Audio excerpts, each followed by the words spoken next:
தான் இந்த பூமியானது ஒரு அணுவையும் தாங்கிறது.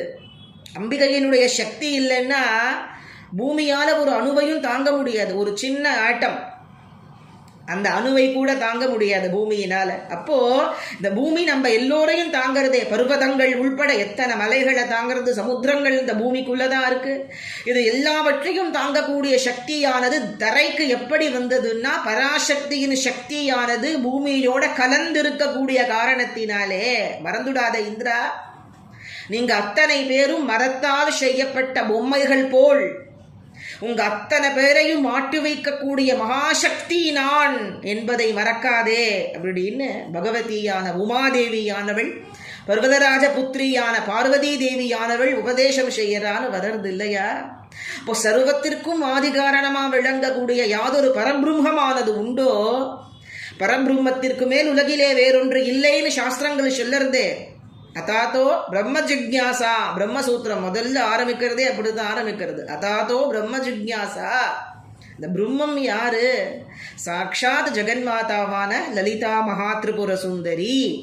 அவளுக்குத்தான் ராஜராஜேஸ்வரின்னு பேரு, காமேஸ்வரின்னு பேரு, காமாட்சி அப்படின்னு பேரு. அந்த காமாட்சியத்தான் பரா, திரிபுரா, அருணான்னு 3 நாமங்களாலே மகாவிஷ்ணுவானவர் சொல்ற. எதுல?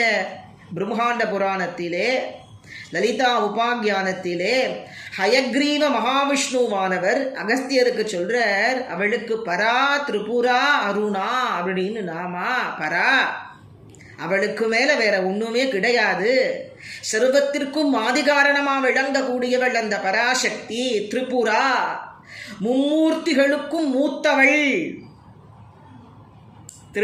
திருக்குற்றாலத்தில மும்மூர்த்திகளையும் ஈன்ற தாய் செண்பகாதேவின்னு பேர். கேள்விப்பட்டிருப்பேள் எல்லோரும். செண்பகாதேவின்னு சொல்லுவா.